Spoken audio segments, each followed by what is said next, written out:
Hello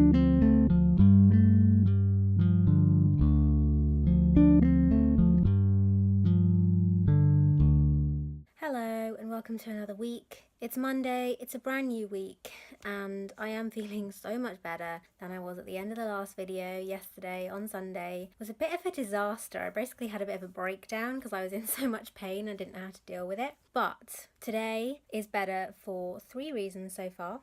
Number 1, it's sunny outside. Number 2, I woke up at 5 this morning and was awake for an hour, but then I managed to go back to sleep until 8 a.m, which is really, really good. And number 3, my pain is not as high as it was yesterday. That is the main reason why I'm feeling much happier. But the other 2 definitely contributed to it. I think a big factor in the reason I'm feeling a lot more positive is that this week there is finally something happening that's going to hopefully change things. I've got a phone appointment tomorrow with my GP. I'm going to talk about the POTS medication I'm on and then also adding another one on top of it. I mentioned it in a video a few weeks ago, so I'm really looking forward to that appointment. Something is happening this week, something that is hopefully going to help, is giving me a feeling of like positivity, of like, yes, this week's going to be different than the last few, which have basically just been pain-filled and horrible. I've channeled my feeling alright and my positivity today into making lists. Lists make me feel so much better, so much more organised, and just help me feel like I'm in control of my life. Does anyone else feel like that? So I've basically been making a list of things that I want to do over the next few months. I made one of these at the end of last year for the beginning few months of this year. I've only done one of the things on the list, so I need to remake it with other stuff that has come up.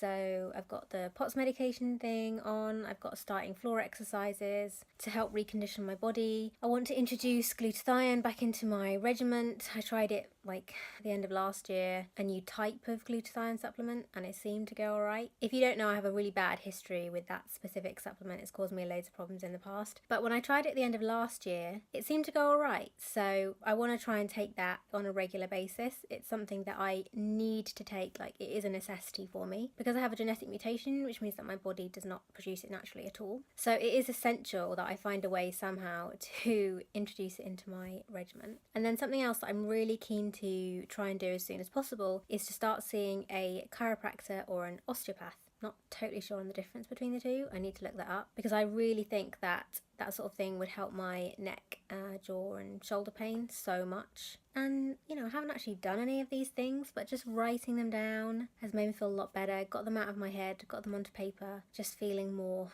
ordered.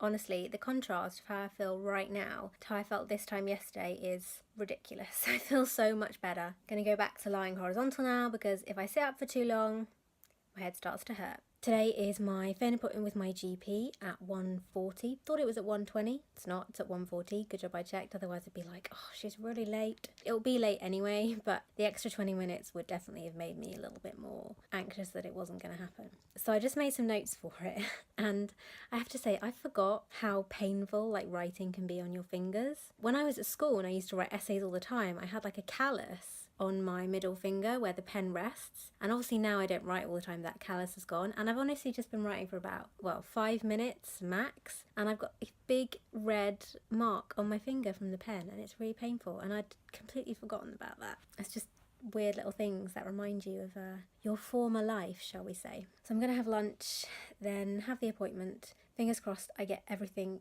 I need out of it. Really, all I need is prescriptions, prescriptions, prescriptions. It's always touch and go with GPs because they just don't understand chronic illness and they can be a bit tricky. Honestly, very, very few things stress me out more in this world than waiting for a doctor to call me. There's just so many things that can go wrong. I was waiting and it was like half an hour after the actual appointment time and I was like, oh, what's going on? Getting nervous. And then the home phone rang and I freaked out because I thought, oh my God, what if she calls on the home phone and I don't get it? She's going to think I've missed the appointment and it's all going to be a disaster. And then when finally she did call on my mobile, it cut out about 5 seconds into the call. And then I was thinking, oh my God, what's going to happen? I can't call her back because it's a withheld number. So I just had to wait for her to call me again and it was really stressful. The appointment itself was actually fine. then got ivabradine and cyclazine prescriptions waiting for me to pick up. Well, not me personally, obviously. The new drug modafinil is turning out to be a lot more complicated. You remember the last time I talked about all the problems I was having with the cardiologist? I mentioned the traffic light system we have in the UK to grade prescription drugs. So you get like green, amber and red. And ivabradine is an amber medication, which means that it has to be started by the hospital and then you can carry it on through your GP. Modafinil, it turns out, is a red drug, which means in no circumstances can the GP prescribe it, which means I always have to get the prescription from the hospital, which is going to be a right pain in the arse if it turns out this drug is good for me. So I was like, okay. I started writing an email to the cardiologist nurse saying, listen, I knew this was going to happen. Can you get the cardiologist to do it? And then I got another call from my GP saying, oh, it seems that the cardiologist has realised it's a red drug and is posting you the prescriptions. What? I haven't had a copy of that letter, and I make sure I get copied in on every single letter to do with every single appointment because you have to keep them for your records. So now I'm going to restart the email and basically say, what's going on? Apparently you're doing this, but you've not told me. Anyway, appointment done. I'm going to try and have a shower this afternoon. Not sure if that's going to be a good idea, but I'm going to try nonetheless. I'm going to have a rest first though, because my God, I am exhausted. Today has gone much better than I was expecting it to. I didn't sleep very well last night, as I was expecting it to be pretty difficult today just to, function and do stuff. But it's actually not been that bad. Honestly, I am amazed completely and utterly how much better this week has been so far than the previous few. Not even previous one, not the previous two, but the previous 3 or 4. It's been so much better. I feel like I'm getting back to myself a little bit more. The pain I was experiencing was so intense and it just kind of eclipsed everything else in my brain, in my body. It was all I could think about and all I could feel, and it was just, well, horrible. And yeah, I feel like I'm getting back to me a little bit more. That sounds so. You might remember on one of my many bad days last week, I ordered lots of stuff from ASOS. It got delivered yesterday. Because yesterday was so busy, I didn't have the energy to try any of it on, and today's been quite busy as well. So I've actually only tried on 2 things. One of the things I've tried on is the sports bra that I'm wearing at the moment. I'm trying to find a type of bra that's the comfiest for me to wear. Anything with an underwire in, anything that's too constricting around my chest gives me chest pain, and anything with too big a straps on my shoulders triggers my pain there. But I think this might be a winner because I've been wearing it for, I would say, 4 or 5 hours, and so far so good. The second thing I tried on is shoes. This is going to be really difficult to show you.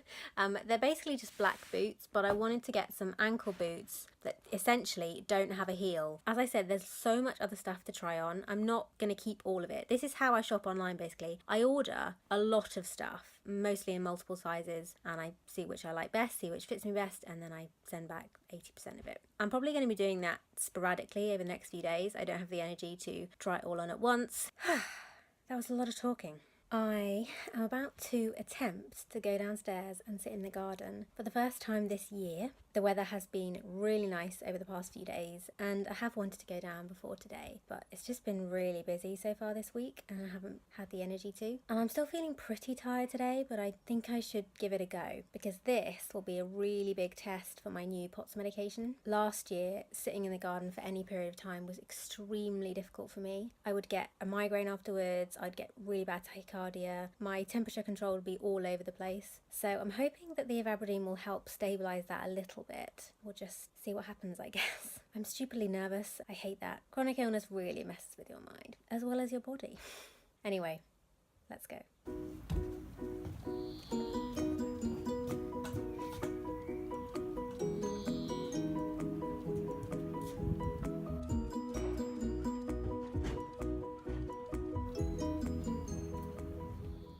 I did it. 10 minutes in the garden. Ended up getting quite hot. I was wearing sunglasses and a hat, which you will have seen. But I wanted to sit in the sun as opposed to the shade to try and get as much vitamin D as possible because I'm ridiculously pale. I look like an anemic ghost. I know 10 minutes in the garden isn't going to change the paleness, but it will help with the vitamin D levels. Quite tired now, well, very tired. It's more the kind of climbing 2 flights of stairs back up to my bedroom after sitting in the sun for 10 minutes. That's the real difficult part. And my tachycardia is quite bad. Got a little bit of a headache starting, so I'm just gonna shut off, rest as much as I can and hope that it doesn't develop into anything. That would be so good if it doesn't. So I'm just about to go to bed, but I just wanted to report that I still don't have a migraine, I still don't have ridiculous tachycardia, and my body has not lost its ability to control its own temperature. I mean, this definitely shows that the new medication, the ivabradine I'm taking, is doing something. I mean, I knew it was doing something, I could feel it was doing something, but this is real, tangible proof, you know, that it is working, I guess. I'm really scared to say that word, working, but it seems to be. I mean, I am really tired, but I don't feel ridiculously ill on top of that extra fatigue. I have been so tired today. The level of fatigue I've been feeling is way above anything I've felt recently. It's that really crushing, like bone heavy fatigue. I did manage to have a nap for about half an hour, 45 minutes, and that definitely helped me a little bit. And I thought, oh yeah, I'm going to take advantage of this and try on some of my new clothes from my ASOS order that I mentioned like earlier in the week. I tried on two things. I tried on one pair of leggings, which were, well, I'm going to send them back because they are activewear leggings from Adidas or Adidas, whichever one you say. And so they were really tight. And that was what I wanted when I bought them, because I thought they might act a little bit like compression stockings. And they definitely would if I were going to keep them, but they were also really tight around my stomach. And I think I've mentioned this before, that doesn't do well for me. It just increases my GI symptoms a lot. So I'm going to send them back. And then I tried on a dress, and it was all right, but it was viscose. It didn't feel nice and it didn't look that nice. So yeah, I'm going to send that back too. I've been slightly less tired today, but not much. And I was just sitting here doing some knitting, watching The Great British Bake Off on Netflix, and I realised I hadn't shown you the wool that I've finally got to make a Ravenclaw scarf from. And I have a question for you. Have you ever seen a bigger ball of wool than this? Because I don't think I have. It's honestly about twice the size of my head. And no, I didn't realise it was that big when I bought it. So that's the blue, and this is the bronzy colour. In real life, it does look a bit more reddy purpley than I was wanting it to be. But overall, I think it's going to be really good. And again, this ball of wool is huge. Today marks the end of another week, and so it's the end of another video. This week has been so much better than the last few. That is really an understatement. Fingers crossed that next week will be like this one, and maybe even better still. Who knows? I hope you enjoyed the video. Thank you for watching, and I will see you again next week. Bye!